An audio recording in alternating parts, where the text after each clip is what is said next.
Bonjour et bienvenue dans ce tutoriel sur les indicateurs de la performance énergétique et leur impact carbone. Je suis Laetitia Exbraya du bureau d'études H3C Énergie, responsable d'agence et directrice de projet à l'agence de Montpellier. La RE 2020 élargit la prise en compte des enjeux énergétiques en intégrant leur impact carbone. Nous allons tâcher de les décrypter ici. Intéressons-nous d'abord au périmètre du calcul énergie.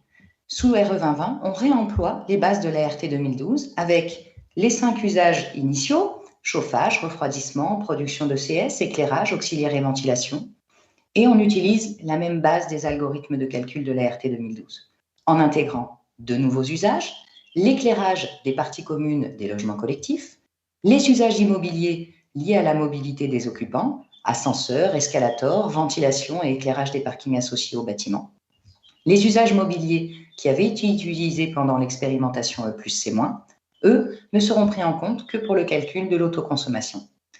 On répond ainsi à deux objectifs fondamentaux de la RE 2020, diminuer l'impact sur le climat des bâtiments neufs en prenant en compte l'ensemble des émissions du bâtiment sur son cycle de vie, y compris donc les consommations d'énergie en exploitation, et poursuivre l'amélioration de la performance énergétique et la baisse des consommations des bâtiments neufs. Intéressons-nous donc aux indicateurs énergie. Tout d'abord, un indicateur de l'efficacité thermique du bâti, le BBio, besoin bioclimatique conventionnel pour le chauffage, le refroidissement et l'éclairage, avec un intérêt non négligeable sur l'intégration des besoins de froid dans ce nouvel indicateur. 3 indicateurs de l'efficacité énergétique de l'enveloppe et des systèmes énergétiques. On retrouve le CEP pour les consommations conventionnelles d'énergie primaire, auquel on ajoute un niveau CEP-NR qui valorise les consommations d'énergie non renouvelables. Il s'agit ici de comptabiliser des consommations avec un coefficient de conversion entre énergie finale et énergie primaire différent, notamment pour extraire les énergies renouvelables. L'indicateur nouveau le plus important de cette RE 2020, c'est l'indicateur carbone-énergie ou IC-énergie, qui traduit les exigences environnementales associées aux consommations d'énergie primaire, issues d'un calcul d'analyse du cycle de vie et exprimé en kilo équivalent CO2 par mètre carré. Arrêtons-nous donc sur cet indicateur carbone-énergie. Il évalue la contribution des consommations énergétiques au changement climatique sur la période d'étude de référence, à savoir 50 ans. Pour chaque usage et chaque type d'énergie, on somme le produit de l'énergie finale importée pour l'usage et le type d'énergie, des émissions de gaz à effet de serre exprimées en kilo équivalent CO2 par kilowattheure issues de la donnée environnementale mise à disposition pour l'usage donné, données environnementales fixées par arrêté, et de la pondération dynamique associée si on choisit le calcul en ACV dynamique. Évolution majeure à retenir, le coefficient de conversion en énergie primaire de l'électricité qui passe de 2,58 en RT 2012 à 2,3 et le facteur d'émission pour l'électricité également qui passe pour le chauffage à 79 grammes de CO2 par kilowattheure contre 210 pendant l'expérimentation E+C-. Pour conclure ce tutoriel, je voudrais vous parler de cette démarche qui a été formalisée initialement par l'association Négawatt et qui est désormais un processus de conception largement partagé et utilisé par les professionnels de la conception énergétique des bâtiments. La démarche Négawatt, donc, qui nous présente une démarche d'optimisation énergétique en 3 étapes, sobriété, efficacité et renouvelable. L'ordre de ces étapes est important pour ne pas tomber dans la caricature de la passoire énergétique tartinée de photovoltaïque. L'articulation des exigences réglementaires reprend cette certaine logique avec le volet BBio sur le thermique, le CEP sur l'efficacité énergétique et le CEP-NR qui incite à recourir à une énergie renouvelable. Merci de votre attention.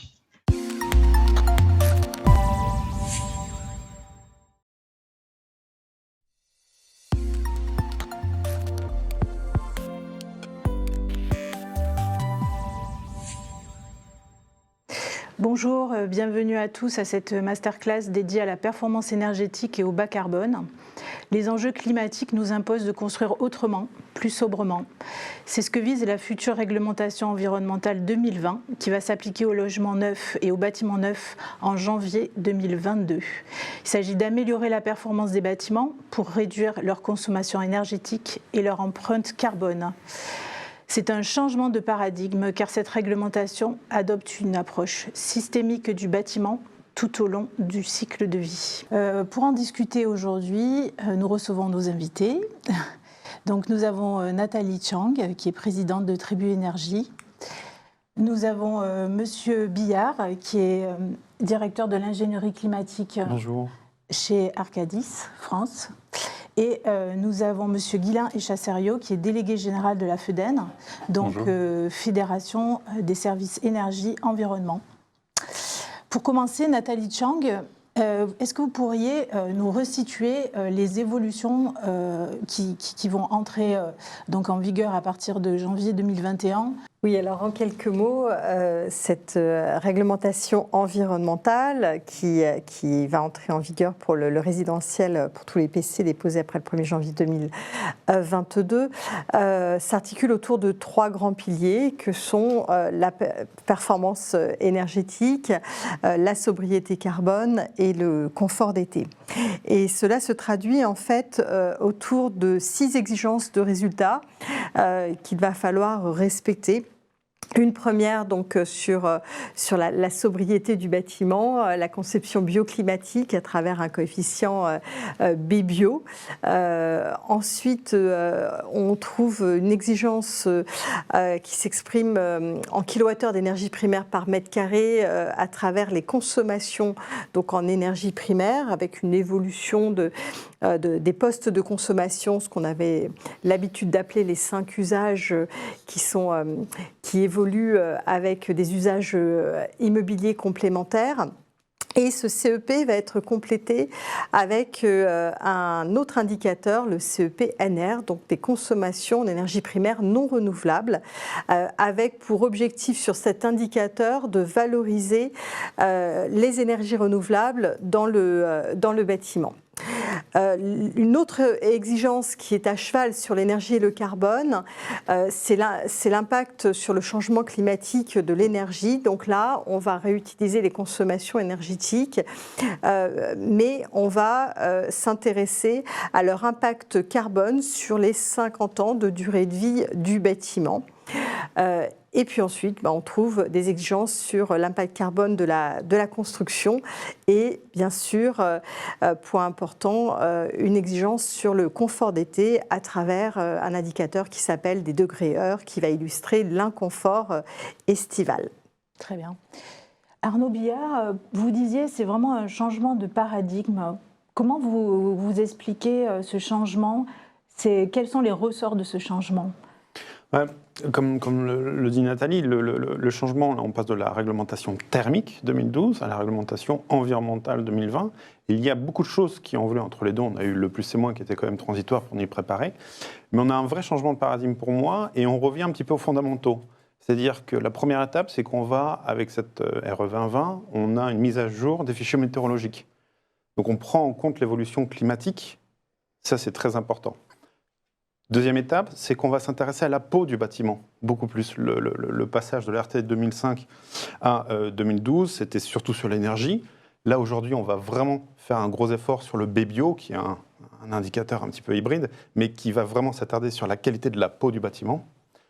Une autre étape, c'est on rentre à l'intérieur du bâtiment et on va vraiment regarder comment est-ce que les émetteurs vont fonctionner et on se rapproche de plus en plus du confort des utilisateurs. Donc ça aussi, c'est quelque chose qui est assez, de plus en plus intéressant. Et finalement, on travaille dans le cadre du système d'approvisionnement énergétique. Donc vous avez vraiment la météo, l'enveloppe, les concepts énergétiques, c'est-à-dire le chaud, le froid, la ventile, etc., et tous les autres usages, et le système d'approvisionnement énergétique. Donc on est en train de boucler la boucle, tout en prenant aussi l'impact carbone des matériaux. Et en plus de ça, on fait passer les bâtiments au crible d'un fichier météorologique critique de 2003. Donc on prend en plus les changements climatiques qui sont de plus en plus nombreux quand on regarde 2019 et 2020. 2003, la canicule ? Et tout à fait, sur le fichier qui est pour le moment le fichier représentatif de la canicule. Mais 2019 et 2020 nous prouvent que malheureusement, on va aussi dans ce paradigme météorologique. Donc oui, ça fait beaucoup de changements. Ok. Cette réglementation va forcément favoriser des sources d'énergie différentes, on le voit bien, il y a des changements de coefficients. D'après vous, Monsieur Echasserio, quel type de source d'énergie et vers quel type d'équipement on s'oriente ? On sait qu'une réglementation produit une architecture, des systèmes, installe une filière. Comment vous voyez les choses ? Alors juste avant, pour préciser ce que c'est que la FEDEN, c'est la Fédération donc, des services énergie et environnement. On réunit en fait des entreprises de services énergétiques qui interviennent dans l'exploitation et la maintenance de systèmes énergétiques et de structures énergétiques. Donc c'est des interventions sur environ 60% du parc de bâtiments, résidentiels, tertiaires, industrie, les réseaux de chaleur et la production et la distribution d'énergie renouvelable thermique. Donc ce sont des opérations aussi d'efficacité énergétique et d'économie d'énergie. Nous, on voit les choses en se disant que cette RE 2020, on ne peut que saluer cette ambition de décarbonation. On voit quand même qu'elle fixe une marche très importante à franchir et que dès lors, par notamment le fait qu'il y ait un recours à un coefficient de conversion de l'électricité qui est quand même très avantageux, donc qui flèche cette RE 2020 vers des solutions davantage électriques, on a en tête que l'important, c'est quand même de garder un mix énergétique assez varié et notamment en ayant recours au maximum au maintien d'une boucle d'eau chaude à la taille d'un quartier, à la taille d'un bâtiment. Et grâce à cette boucle d'eau chaude, on peut maintenir des systèmes qui fonctionnent, qui avec du bois, là où c'est localement intéressant, qui avec de la géothermie, parce qu'il y a un gisement à valoriser, qui avec un réseau de chaleur, qui avec une pompe à chaleur. Voilà, en ayant toujours à l'esprit que sur ce sujet de la pompe à chaleur, il faut quand même maintenir une notion de performance et aborder les thématiques avec cette notion de performance à la fois énergétique et à la fois environnementale. Donc notre enjeu pour nous, c'est le maintien de la boucle d'eau chaude et éviter qu'un bâtiment soit complètement électrifié, parce qu'à partir du moment où il est complètement électrifié, il n'y a plus vraiment de solution possible en termes de variété de mix. Et puis on a un peu exposé à un sujet d'actualité qui est quand même l'augmentation du coût des énergies. Voilà. Vous disiez aussi, forcément, généraliser la PAC, la pompe à chaleur. C'est quand même quelque chose vers lequel on se dirige. Oui. Autant la RT 2012, on était beaucoup plus sur des chaudières à gaz, à condensation, donc performantes. Ça veut dire un changement aussi de formation, des besoins de formation, vous soulignez. Alors en effet, il y a eu des impacts qui ont été relevés par bon nombre de professions. Le premier impact, il y a un impact très fort sur les solutions de gaz, notamment dans l'habitat individuel, résidentiel, où il y a une échéance à 2022 qui est un petit peu aménagée, mais quand même il y a une échéance très proche. Dans le tertiaire, c'est pareil, ça exclut bon nombre de solutions gaz. Dans le collectif, de manière un peu plus modérée. En revanche, du coup, ça impose en termes de compétences une adaptation des compétences pour des entreprises qui sont concernées. Je pense à tous les artisans, notamment dans le domaine de la maintenance de chaudières individuelles. Et c'est là, pour le coup... Alors, en même temps, cette RE 2020, elle est créatrice de valeur, elle rend les choses plus complexes. Donc, elle appelle à davantage de maintenance, davantage de services. Elle est aussi créatrice d'emplois.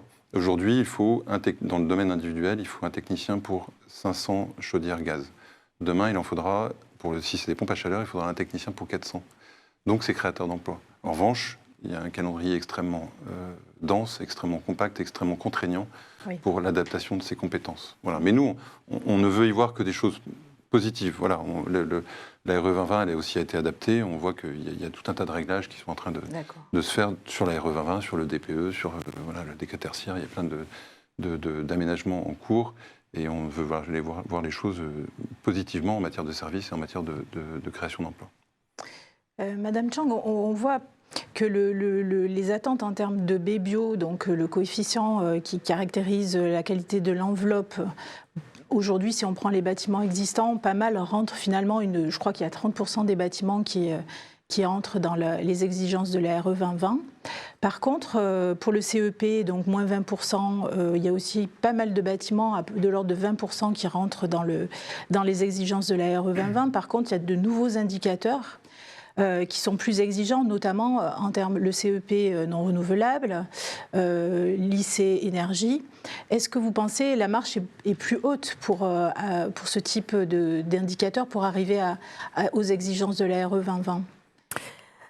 Il est clair que le coefficient B-bio a été renforcé de 30% par rapport à l'RT 2012, mais finalement, par rapport à la pratique courante qu'on opère aujourd'hui sur les opérations, le saut est relativement modéré. C'est un petit renforcement de quelques centimètres sur l'enveloppe, mais effectivement, le CEP-NR va être relativement dimensionnant dans le sens où il a pour objectif de valoriser les énergies renouvelables, mais surtout, en fait, le grand intérêt du COPNR, il est là pour essayer de contrer le retour de l'effet Joule du chauffage électrique. C'est surtout ça, finalement, sa fonction.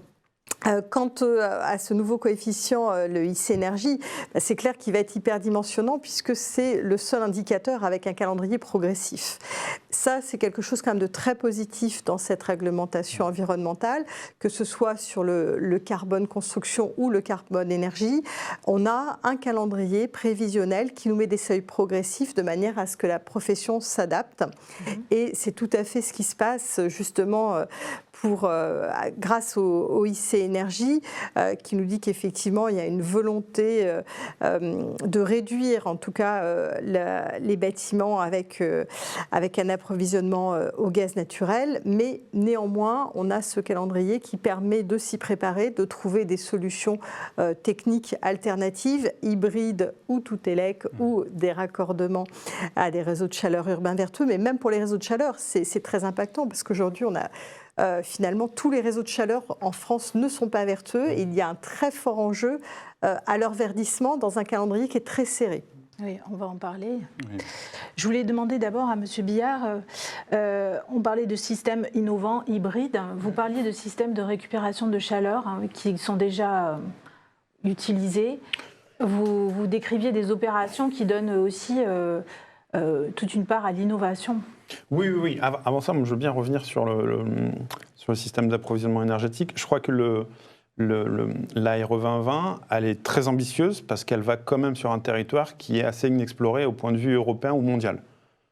Il faut se dire les choses. Il y a un moment, en France, on fait des choses qui sont très bien. Là-dessus, il y a le décret tertiaire, c'est une vraie révolution. Beaucoup de gens en parlent, en Allemagne, en Angleterre, etc. Nous, c'est inscrit dans la loi et on le fait. L'ARE 2020, ça a mis du temps, d'accord ? Mais ça arrive, et je trouve que c'est assez intéressant. Et on parle là, en fait, entre experts, du comment. Est-ce que c'est pompe à chaleur? Est-ce que c'est comment géothermie? Est-ce que c'est comment l'enveloppe, etc. Mais le pourquoi, c'est ça qui est très intéressant dans la RE 2020.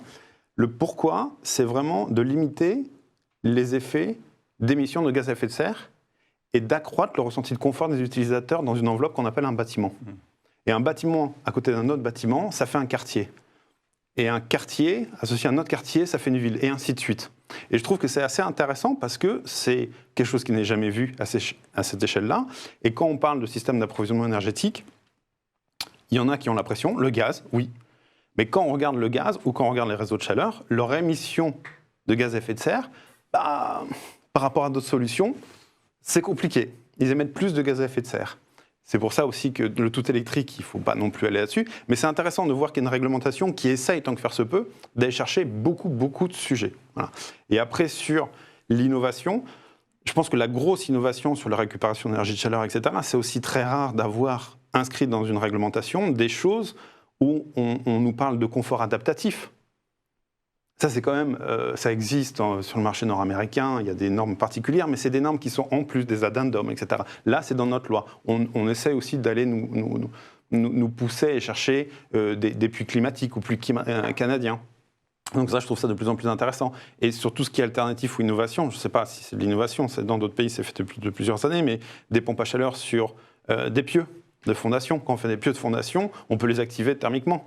On a une pompe à chaleur et on peut faire du chaud et du froid. Et on a un retour d'expérience qui est de 20 ou 30 ans en Europe. Donc on sait parfaitement de quoi on parle aussi de ces sujets-là. Donc je trouve que c'est assez intéressant.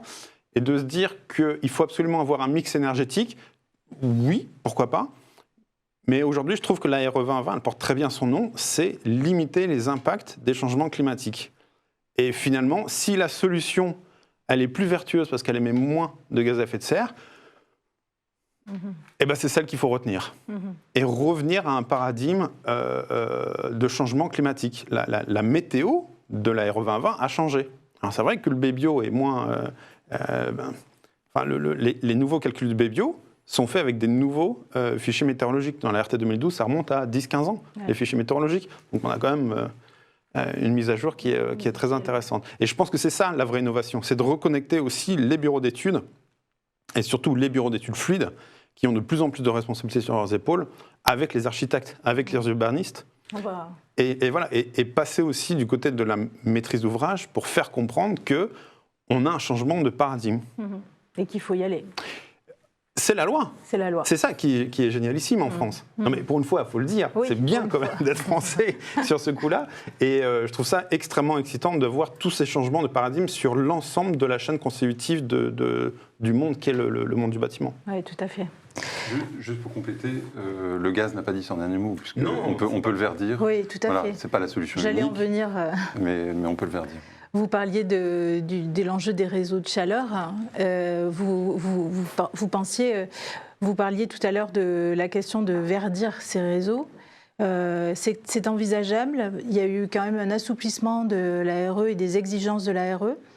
Donc, comment vous voyez l'avenir? C'est 2028 oui, c'est ça. La date butoir. Voilà, en effet. Donc, les réseaux de chaleur, il y a environ 800 réseaux de chaleur en France. Ça représente 25 TWh. Dont 60% en ENR, donc avec tout un mix composé de bois énergie, de valorisation énergétique des déchets, de géothermie.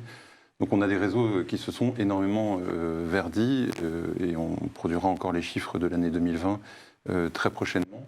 Il faut bien le dire, la RE 2020, le réseau de chaleur dans la RE 2020 et le réseau de froid d'ailleurs, c'était pas la cible principale. Je crois que dans les 400 scénarios, il y avait un scénario qui prévoyait le raccordement à un réseau de chaleur. Donc c'est un peu à l'aune finalement de la part des réseaux de chaleur dans le marché qui représente pourtant un très fort potentiel. Cela étant dit, on a travaillé avec l'administration pour faire valoir la caractéristique des réseaux de chaleur, donc qui n'est pas une production autonome mais une production décentralisée. Et tous les atouts que peut représenter le réseau de chaleur dans la décarbonation d'un quartier, d'une ville, pour amener un mix énergétique décarboné au cœur des agglos.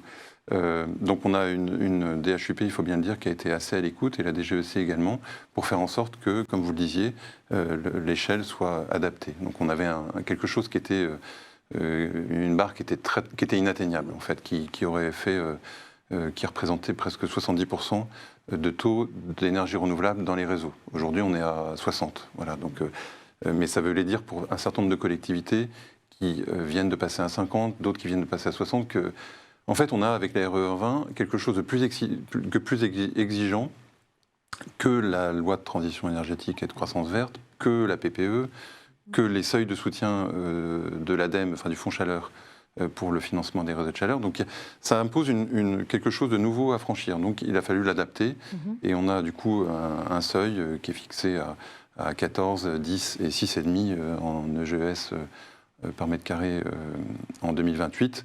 Donc clairement, ça a été adapté, et ça, vraiment, on salue. On a travaillé en très bonne collaboration avec l'administration sur ce point-là. Ça implique que derrière, il y a environ 270 réseaux sur les 800 qui, aujourd'hui, sont parfois à plus de 50%, mais ce n'est pas suffisant pour être au seuil exigé pour raccorder un bâtiment neuf, conformément à la RE 2020, à un réseau de chaleur. Donc ça veut dire qu'on va faire en sorte que les collectivités s'engagent dans une démarche à travers des titres 5. Donc il y a environ 280 titres 5 qui vont être déposés pour des réseaux, pour les rendre compatibles avec les exigences sur l'habitat. Vous pouvez détailler ce que c'est que le titre 5 ? Donc le titre 5, c'est une procédure qui fait qu'on reconnaît en quelque sorte une performance future. Donc ça veut dire qu'on va d'ores et déjà engager les réseaux de chaleur concernés, avec l'accord des collectivités locales, hein, bien évidemment, dans une démarche pour faire en sorte qu'en 2028, les réseaux concernés respectent l'exigence de la RE 2020 pour le raccordement des bâtiments neufs. Ça concerne beaucoup de métropoles en France, essentiellement? Alors ça concerne... les réseaux de chaleur sont quand même plutôt dans les agglomérations denses. Toutes les métropoles dignes de ce nom sont aujourd'hui couvertes. En revanche, il y a plein de choses à faire dans des bassins de vie, des bassins économiques plus petits. Donc ça concerne tout un tas de réseaux en France. Alors il y en a certains qui... je vous parle d'une moyenne. Il y a dans ces réseaux des réseaux qui sont pour raccorder un bâtiment peut-être tertiaire ou autre, qui passeront tout à fait la barre. En revanche, sur l'habitat, voilà, il se peut qu'il y ait des adaptations à faire. Donc ça veut dire du coup des démarches accélérées. Et ça fait partie de nos propositions de pouvoir accélérer ces démarches à travers de la décarbonation supplémentaire. Donc voilà, ce qui va être aussi un élément de relance, qui est aussi un élément de création d'emplois, ce qui est un élément de valorisation des ressources locales. D'accord. On peut parler aussi du photovoltaïque qui est peut-être un peu le parent pauvre, entre guillemets, de la RE 2020, parce qu'on est passé finalement d'une RT qui encourageait la production photovoltaïque ou le solaire thermique à une RE 2020 qui ne prend pas en compte finalement la production de l'énergie photovoltaïque qui est réinjectée sur le réseau, mais seulement l'autoconsommation. Qu'est-ce que vous pensez de cela ? Nathalie Chang.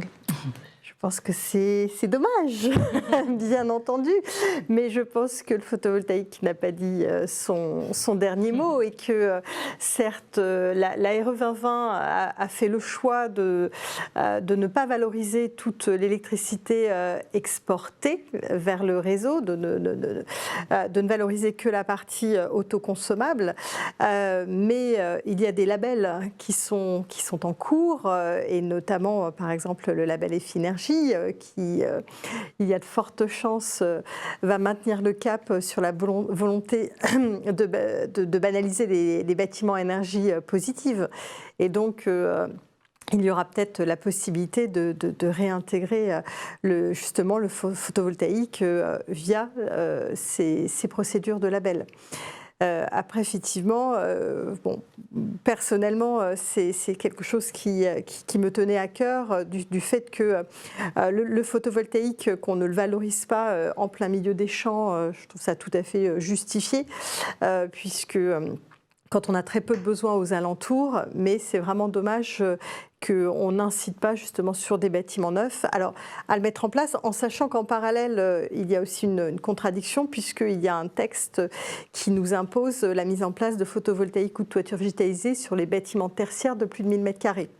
Donc, même si la RE 2020, finalement, ne le pousse pas, il y a un autre texte qui va quand même nous inciter à en mettre. D'accord. Qui existe déjà. Qui existe déjà. Oui. Alors, autre sujet qui arrive avec la RE 2020, c'est la question, qui arrive avec aussi le réchauffement climatique, c'est la question de la climatisation. Donc aujourd'hui, on parle beaucoup de ventilation naturelle, on parle de système passif. Arnaud Billard, alors une ville avec ou sans clim ? Il y a une clim, c'est un frigo en fait. Ouais. Si l'intérieur de votre frigo il fait froid, quand vous fermez la porte, derrière votre frigo, normalement, vous avez des petites ailettes. Il fait chaud parce que vous avez besoin de recracher du chaud. Grosso modo, ça fonctionne comme ça. Donc si vous avez besoin de faire du froid dans un bâtiment, à l'intérieur de ce dernier, à l'extérieur, ce qu'on appelle l'anthropique, vous êtes obligé de rejeter du chaud. Il y a des villes qui montent beaucoup en température à cause de ça. Des villes en Asie, comme Tokyo, on réussissent grosso modo à augmenter de 1 à 2 degrés Celsius la température ambiante générale de la ville, juste parce qu'ils recrachent tellement de chaud avec la clim. Donc la question aujourd'hui, c'est se dire, faire des bâtiments en ventilation naturelle. Ça va être le dada, etc. Formidable. Mais quand l'air extérieur est tellement chaud, voire pollué, ça ne sert à rien de faire la ventilation naturelle. Donc en fait, c'est ça aussi qui est intéressant dans le cas de la RE 2020, c'est de prendre en compte le paradigme global et de se dire que finalement, ce que je fais dans ma conception énergétique climatique, je dois aussi faire quelque chose pour mon entourage adjacent, pour pouvoir participer à cet effort au sein du quartier et du quartier de la ville. Et ça ramène aussi sur des principes qui sont de bon sens, des principes simples, des principes que l'homme a appliqués il y a 2000 ans, puisqu'en fait, à la fin, on veut, hors process, mais normalement dans le logement ou dans des bureaux, l'être humain est plutôt habillé normalement, il n'a pas de process, mais de conserver température et hygrométrie, à ce que l'homme puisse évoluer.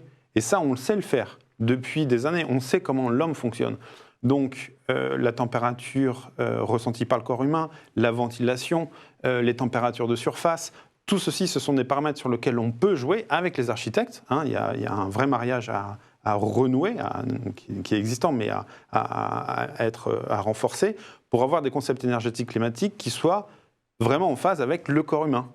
Et donc de reconstruire autour de l'être humain, plutôt que de construire, et puis on met des êtres humains dedans, et on se dit, ça marche pas, tu peux pas ouvrir ta fenêtre. Donc il y a plein de paramètres à remettre en place, je trouve qu'ils sont très intéressants. Et du coup, on ne peut pas exclure un sujet. C'est ça qui est intéressant aussi, d'où la complexité et la beauté de notre métier, mais le réseau de chaleur, on ne peut pas se dire que c'est un réseau, une société qui envoie du chaud dans un tube et on va mettre des bâtiments et on se pique dessus. La RE 2020 va nous obliger et nous oblige à accélérer le processus, parce que c'est vrai que ça fait quand même 10-15 ans que les taux d'ENR n'ont pas super évolué. Là, du coup, il faut un gros coup d'accélérateur. Mais quand je construis plusieurs bâtiments, peut-être que mes bâtiments peuvent aussi participer à ce réseau, en redonnant de l'énergie à participer à ce réseau. Donc il n'y a plus cette spéciation qu'on pouvait avoir entre le réseau, qui vend du chaud ou du froid, et puis les bâtiments. On a une interaction qui se met en œuvre et qui est extrêmement intéressante. Et comme sur les photovoltaïques, alors c'est vrai que le photovoltaïque, ça peut être intéressant, mais après, si l'objectif c'est mettre du photovoltaïque, c'est loupé. C'est pas, la RE 2020, c'est pas génial. Mais est-ce que c'est l'objectif ? L'objectif, si j'ai cru comprendre, c'est de réduire les émissions de gaz à effet de serre et d'accroître les ressentis de confort des utilisateurs au sein de nos bâtiments. Du coup, quand je regarde 1 kWh de photovoltaïque en émissions de gaz à effet de serre par rapport à d'autres sources énergétiques, je me dis que ce n'est pas forcément un mix qui est très intéressant. Après, sur l'emploi, on se rend compte que finalement, on n'est pas compétitif par rapport aux Asiatiques. Les Allemands en ont fait vraiment les frais. Et puis, un photovoltaïque, on va normalement, je n'ai pas de boule de cristal, mais normalement, avoir des conditions météorologiques de plus en plus difficiles en période estivale. Il va faire de plus en plus chaud. Un panneau photovoltaïque, c'est la physique appliquée pure, plus il fait chaud, moins il fonctionne bien. Donc, et il rejette du chaud en plus, il participe au chaud. Il y a des villes sur lesquelles on a participé sur le Moyen-Orient qui évitent les photovoltaïques parce que ça participe en fait au réchauffement de la ville. Donc du coup, je me dis, c'est pas aussi simple, c'est pas aussi tranché que... Voilà. Sachant que, encore une fois, quel est l'objectif ? Pour moi, il est double. Réduire les émissions de gaz à effet de serre et accroître le ressenti de confort des utilisateurs. Et si on garde ces deux paramètres en tête, ça change beaucoup dans notre mode de pensée et de construction, plutôt que de se dire il faut du photovoltaïque absolument dans les bâtiments. Et vous, Nathalie Chang, sur la climatisation, comment vous voyez des solutions, plutôt de se développer des solutions passives, des solutions actives, un mix ? On est quand même dans la RE 2020, c'est toujours la question du mix, c'est associer, c'est concevoir dès le départ aussi des solutions avec les architectes. Oui, alors pour rebondir sur ce que disait Arnaud à l'instant, je suis tout à fait d'accord qu'il ne s'agit pas de mettre du photovoltaïque sur une épave thermique. C'est juste avoir une possibilité. Donc l'enjeu, c'est bien entendu de réduire les besoins, quels qu'ils soient, que ce soit les besoins de chauffage, les besoins de refroidissement par une bonne conception. Alors, avec un petit bémol, c'est que l'ARE 2020, ce n'est pas un outil de conception. L'ARE 2020 est un outil réglementaire. Et ça, je pense que c'est fondamental. Elle ne peut en aucun cas remplacer un calcul de simulation thermique dynamique. On a d'autres outils. Et parce que, à faire une réglementation hyper complexe, hyper scientifique, on a tendance à s'imaginer qu'elle va dire la vérité absolue. Mais non, la RE 2020, on raisonne sur 8 zones climatiques. Donc oui, les fichiers météo sont actualisés, mais ils sont actualisés pour une station météo qui va couvrir 20 ou 30 départements. Donc c'est quand même assez limité. Donc c'est pour ça qu'il y a ce premier sujet qui va être de bien concevoir le bâtiment où on se trouve avec sa météo locale, avec tout son environnement local afin de réduire au maximum les besoins. Donc là, c'est vraiment un travail de synergie entre les bureaux d'études et l'architecte. Et puis, une fois qu'on a réduit ces besoins, finalement, je suis tout à fait d'accord avec Arnaud qu'il ne faut pas développer des pompes à chaleur sur air extérieur qui vont aggraver les effets d'îlots de chaleur urbains.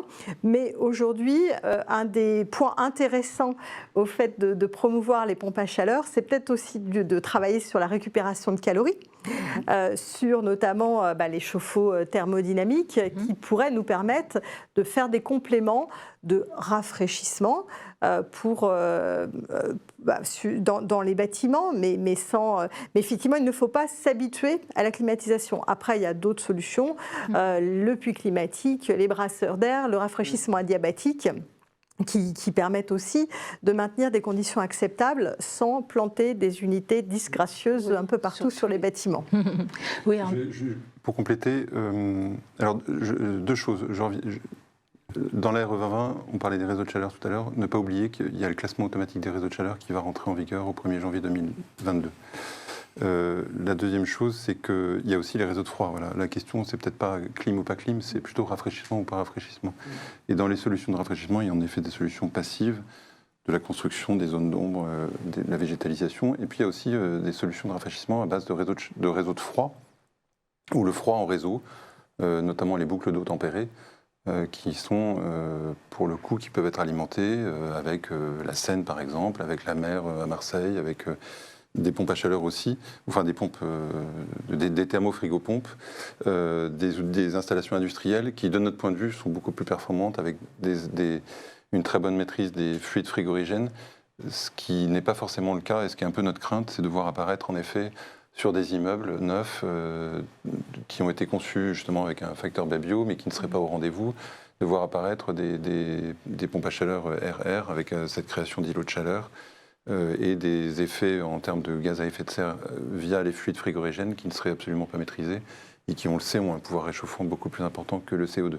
Donc là-dedans, au croisement entre ce phénomène de réchauffement climatique, changement climatique et cette très grosse, ces grandes densités, cette importante densité urbaine, il y a la solution des réseaux de froid qui n'est plus une solution de confort, mais qui, de notre point de vue, doit être abordée de manière efficace et avec un enjeu qui est davantage sanitaire, donc de pouvoir accorder des maisons de retraite, des EHPAD, et pas que, aujourd'hui c'est plutôt le cas, des centres commerciaux, des hôtels, des musées, mais d'avoir une approche beaucoup plus globale de la place des réseaux de froid dans la lutte contre les îlots de chaleur, et dans le maintien d'un peu de frais dans les agglomérations, avec à nouveau une très grosse maîtrise industrielle et du coup une capacité à livrer du froid renouvelable partout dans la ville. D'accord. Une question peut-être plus large qui concerne finalement l'exercice de vos professions. Qu'est-ce que la RE 2020 va changer dans l'articulation du projet et dans la phase conception et dans votre participation au projet? Puisqu'on voit bien que ça appelle à travailler encore plus en amont, peut-être encore plus au plus près ingénieurs, architectes, bureaux d'études. Qu'est-ce que vous en pensez ? Vous tous qui êtes concernés. Disons que j'avais préparé quelques petites slides sur le sujet, mais il y a effectivement un vrai sujet du rôle des différents acteurs à chaque phase d'un projet de construction et de réalisation. Je pense que déjà, les réglementations qui ont précédé cette RE 2020, elles ont fait un travail énorme en 20 ans de notre place en tant qu'ingénieur au sein des projets, où on est vraiment aujourd'hui intégré dès l'amont pour faire un véritable brainstorming d'équipe, pour trouver les bonnes pratiques, qu'elles soient constructives, énergétiques, de conception bioclimatique. Donc ça, c'est le côté plutôt positif. Mais ce travail, effectivement, aujourd'hui, je dirais, il se déroule très bien en phase conception, de l'esquisse à la fin du pro-DCE. Et là, aujourd'hui, l'enjeu, il va être sur la phase de réalisation, puisque malheureusement, aujourd'hui, sur pas mal de projets, l'équipe de conception ne reste pas forcément en place.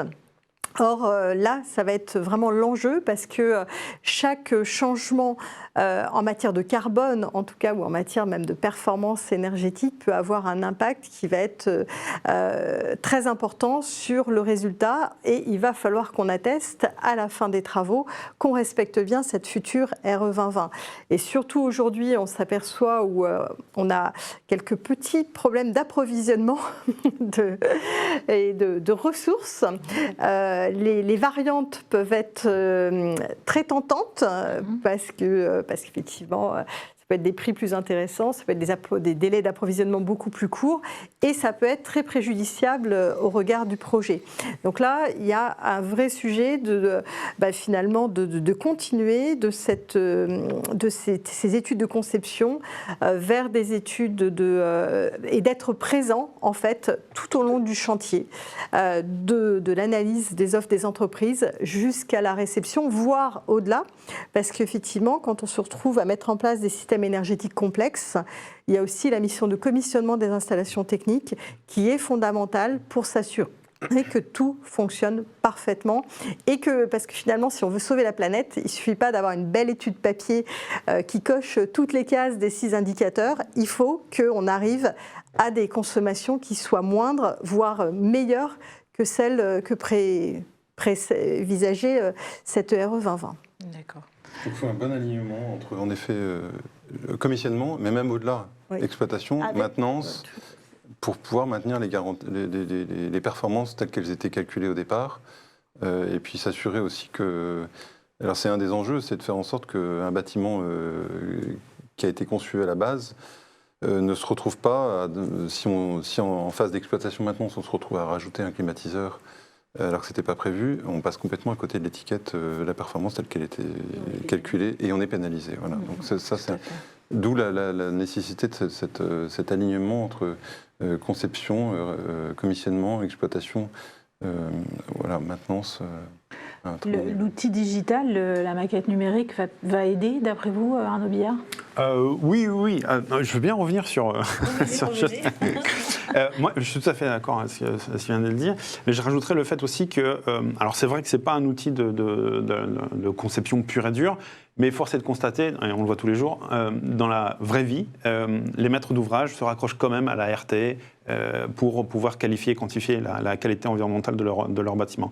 Et avant cette RE, je n'ai pas de boule de cristal encore une fois, mais j'espère que ça va simplifier les choses, mais du côté de la maîtrise d'ouvrage, j'espère que ça va simplifier un peu le discours et les choix de la maîtrise d'ouvrage. Parce qu'aujourd'hui, vous avez la RT 2012 qui est très énergie, et si vous voulez que votre bâtiment soit environnemental, etc., vous raccrochez des certifications, des labels, et il y en a tellement qu'à force, vous prenez un AMO, assistant à la maîtrise d'ouvrage qui va s'occuper de l'environnement, dans l'équipe de maîtrise d'œuvre, ça devient tellement complexe que vous avez un AMO aussi qui s'occupe de ça, et vous avez un discours, une spéciation entre spécialistes et le projet. Je caricature un petit peu, mais c'est un peu ça. La RE 2020, j'espère que ça simplifiera aussi les objectifs et les discours de la maîtrise d'ouvrage, puisque ça couvre tellement de choses. Alors, grosse maille peut-être, mais ça couvre quand même l'ensemble des sujets constitutifs pour pouvoir simplifier les objectifs et les programmes des maîtres d'ouvrage. Donc ça, c'est quand même quelque chose qui est assez important. Et du côté de la maîtrise d'œuvre, je caricature encore une fois, il y a 10, 15, 20 ans, RT 2005, voire RT 2000, on avait vraiment l'architecte, l'économiste, structure, etc., mais on avait le BE fluide et le spécialiste HQE, entre guillemets. Et c'était 2 entités qui devaient absolument se parler. Aujourd'hui, j'ai envie de dire, la RE 2020 met de plus en plus le poids sur le BE fluide, qui se doit de prendre en compte les effets de canicule, qui se doit de prendre en compte forcément tout ce qui est énergie, mais aussi le confort, mais aussi la mise en œuvre. Parce que le BE fluide, c'est aussi par derrière le respect des lois, c'est aussi la qualité d'exécution des plans, des projeteurs, c'est aussi de suivre en exé. Donc on a quelque chose qui devient de plus en plus important. Et c'est vrai que moi je les vois, tous les BE, HQE, environnement, etc., qui sont en train de se récupérer des missions de BE fluide. Et je trouve que c'est intéressant de se dire que pour nous, ce qu'on fait chez Arcadis, c'est de gonfler nos capacités d'un bureau d'études fluides qui a la responsabilité des calculs, du respect de la loi, pour passer, si vous voulez, tous ces sujets d'ingénierie climatique. Et forcément, le BIM est de plus en plus important. Que ce soit le BIM, vous voyez, je passe tout de suite de BIM, mais de digitalisation. Par exemple, là, nous, on est en train d'avoir un outil sur lequel, où que vous soyez dans le monde, vous cliquez sur localisation et on récupère les données météorologiques de 1981 à 2020. Ça nous permet tout de suite de voir, au lieu de se projeter, parce que dès que vous vous projetez, vous êtes soumis à des critiques, je préfère regarder sur ce qui s'est passé, parce que je ne peux pas être critiqué, et je vois les évolutions climatiques. Et ça nous permet tout de suite d'injecter ces données dans des matrices digitales pour juger et jauger la pertinence de concepts énergétiques climatiques. Si vous êtes un hangar logistique à Marseille, vous n'allez pas construire de la même façon que si vous êtes en réhab, logement à Lille, et ainsi de suite. Ça permet vraiment d'avoir ce discours digitales nécessaires. On intègre tout ça dans nos études, qu'elles soient BIM ou autres de maquettes, pour intégrer aussi tous les outils qui, comme dit Nathalie sur d'autres sujets, le fait que l'aéro 2020 ne fait pas tout. Donc on a besoin de simulation thermodynamique. Nous, on ajoute aussi la CFD, c'est-à-dire en 2 et en 3 dimensions, on voit les flux d'air. Et on a automatisé tout ceci. Donc en fait, et la lumière du jour, en fait, c'est aussi quelque chose que l'on fait tous les jours, c'est un jeu de mots. Donc tout ceci pour vraiment travailler dans une architecture digitale qui a été renforcée par le Covid. On fait de moins en moins de réunions physiques et on travaille de plus en plus à distance avec ces outils. Ce qui est important sur le digital, et on a à la FEDEN un syndicat qui travaille énormément là-dessus, c'est l'interopérabilité de la donnée. C'est de faire en sorte qu'on puisse, quel que soit l'exploitant, quelles que soient les entreprises qui interviennent, qu'on puisse avoir le même référentiel et que cette donnée elle puisse être partagée, d'ailleurs même avec le maître d'ouvrage, qui reste d'ailleurs propriétaire de cette donnée. Mais voilà, souvent on appelle ça l'ontologie de la donnée, mais on va plutôt retenir l'interopérabilité de la donnée et d'avoir des référentiels communs. Ouais. D'où l'intérêt aussi en parfait français, des data scientists. C'est-à-dire aujourd'hui, il y a tellement d'informations sur le net. Il y a tellement d'informations dont on n'a pas le temps d'aller chercher ou de traiter. On a tellement de données. La donnée, elle doit être simple. Oui, mais simple, forcément... ça veut dire traiter. Donc c'est très très complexe de faire simple, mais très simple de faire complexe. Et je pense que justement cette gestion de données, ça nous permet de trouver des informations qui existent, mais on n'a pas le temps. Et l'outil digital permet d'aller, par exemple là, suivant la localisation géographique, vous êtes capable, c'est simple, entre guillemets, sur les pages jaunes, de trouver les industriels qui sont capables de me faire les matériaux qui vont bien, qui sont à moins de 100 ou 200 km de mon projet. Ça, en BEHQE, etc., on le fait à Internet, on regarde la carte, etc. Tout l'automatisme digital permet d'aller beaucoup plus vite. Donc vous pouvez passer de l'étude climatique à la conception du programme, à la conception énergétique climatique, aller chercher toutes les réglementations, aller chercher les matériaux, mais aller chercher les vrais hommes et femmes qui vont faire le projet par derrière, ce qui vous permet aussi d'aller chercher les CAPEX, OPEX, c'est-à-dire les prix réels des matériaux que vous avez par derrière. Donc ça commence à devenir... Quelque chose, voilà, ce montage digital est en train de prendre forme. Très bien. Eh bien, merci beaucoup. Merci à tous. C'était vraiment très intéressant. Tous ces enjeux d'avenir qui nous attendent. Donc maintenant, place à une session de pitch avec nos partenaires. Tarkett, Profil Système, Interface, Rainer Aluminium et FBF. Ce sera suivi d'une conférence de clôture consacrée aux coûts et aux effets collatéraux de la réglementation environnementale 2020. Merci à tous. Merci. Merci.